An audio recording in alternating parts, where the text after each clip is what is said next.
Mari kita berdoa. Damai sejahtera Allah yang melampaui segala akal akan memelihara hati dan pikiranmu dalam Kristus Yesus. Amin. Shalom, selamat pagi Bapak Ibu Saudara yang dikasihi oleh Tuhan. Renungan akan firman Tuhan di pagi hari ini terambil dari kitab Hosea, pasalnya yang pertama, ayatnya yang kedua sampai dengan yang ke-9. Kitab Hosea pasal yang pertama, ayat yang kedua sampai dengan yang ke-9. Saya akan membacakannya mulai dari ayat 2 sampai dengan ayatnya yang ke-5 saja. Di bawah satu perikop, keluarga Hosea sebagai gambaran Israel yang tidak setia. Demikianlah firman Tuhan. Ketika Tuhan mulai berbicara dengan perantaraan Hosea, berfirmanlah ia kepada Hosea, "Pergilah, kawinilah seorang perempuan sundal, dan peranakanlah anak-anak sundal, karena negeri ini bersundal hebat dengan membelakangi Tuhan." Maka pergilah ia dan mengawini Gomer binti Diblaim, lalu mengandunglah perempuan itu, dan melahirkan baginya seorang anak laki-laki. Kemudian berfirmanlah Tuhan kepada Hosea, "Berilah nama Yisrael kepada anak itu, sebab sedikit waktu lagi, maka aku akan menghukum keluarga Yehu karena hutang darah Yisrael, dan aku akan mengakhiri pemerintahan kaum Israel. Maka pada waktu itu aku akan mematahkan busur panah Israel di lembah Yisrael." Demikian pembacaan firman Tuhan di pagi hari ini. Bapak Ibu Saudara yang dikasihi oleh Tuhan, nama Hosea memiliki arti keselamatan. Nabi Hosea bernubuat pada abad ke-8 sebelum Masehi di kerajaan Israel Utara, dan ia melayani di sana selama 40 tahun untuk memperingatkan akan adanya penghukuman Allah jika Israel tidak bertobat atas dosa-dosa mereka. Di dalam kitab para nabi yang ada di dalam Alkitab, hubungan Allah dengan Israel seringkali disamakan dengan satu ikatan pernikahan. Oleh sebab itu, tindakan Israel dengan melakukan apa yang jahat di mata Tuhan, dengan menyembah dewa-dewa mereka yang mereka anggap sebagai Allah, maka mereka telah melakukan perzinahan secara rohani. Oleh sebab itu, Tuhan memerintahkan Hosea untuk menikahi Gomer, seorang wanita yang tidak setia.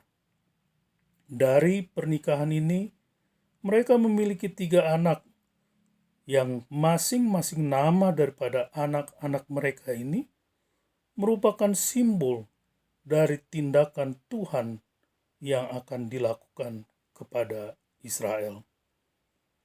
Bapak Ibu Saudara yang dikasihi oleh Tuhan, pernikahan Hosea akan menjadi pelajaran bagi kerajaan utara yang tidak setia itu. Dan selama 40 tahun Hosea memperingatkan Israel, namun mereka tidak mau mendengarkan dan tidak mau bertobat. Sehingga pada tahun 722 sebelum Masehi, hanya beberapa tahun setelah pelayanan Hosea, bangsa Asyur datang dan mengalahkan Israel. Mereka menghancurkan ibu kota kerajaan Israel Utara, yaitu Samaria.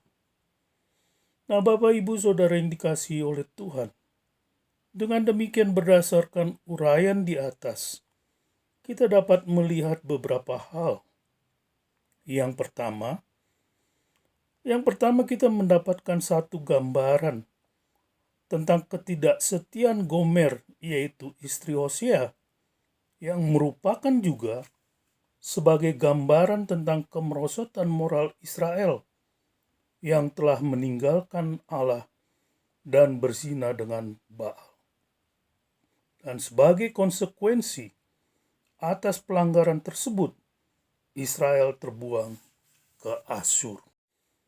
Hal yang kedua, melalui disiplin yang diberikan Allah kepada bangsa Israel, diharapkan penghukuman ini membawa kebaikan bagi Israel.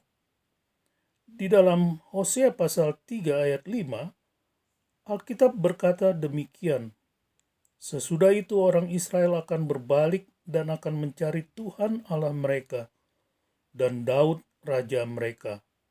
Mereka akan datang dengan gemetar kepada Tuhan dan kepada kebaikannya pada hari-hari yang terakhir. Nah, Bapak Ibu Saudara yang dikasihi oleh Tuhan, sebagai kesimpulannya, maka kita dapat mengerti sekarang bahwa Allah menghukum setiap orang yang dikasihinya ketika mereka berbuat dosa. Tetapi tindakan yang dilakukan Allah adalah supaya kita menyadari kesalahan kita dan bertobat. Dan di saat kita bertobat, maka Tuhan akan memulihkan kembali hubungan kita dengannya.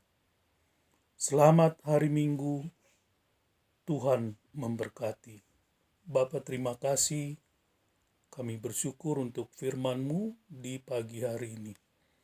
Biarlah firman-Mu termeteraikan di dalam hati kami, supaya apa yang telah kami renungkan itu sungguh-sungguh selalu menjadi peringatan di dalam kehidupan kami ketika kami mengikuti Engkau. Berkatilah Bapak Ibu Saudara yang mendengarkan firman-Mu di pagi hari ini, di dalam kehidupan mereka di sepanjang hari ini. Tuhan Yesus memberkati. Di dalam nama Tuhan Yesus kami berdoa. Saudara-saudara, arahkanlah hatimu dan terimalah berkat Tuhan. Tuhan memberkati engkau dan melindungi engkau. Tuhan menyinari engkau dengan wajah-Nya dan memberi engkau kasih karunia. Tuhan menghadapkan wajah-Nya kepadamu dan memberi engkau damai sejahtera. Amin. Shalom.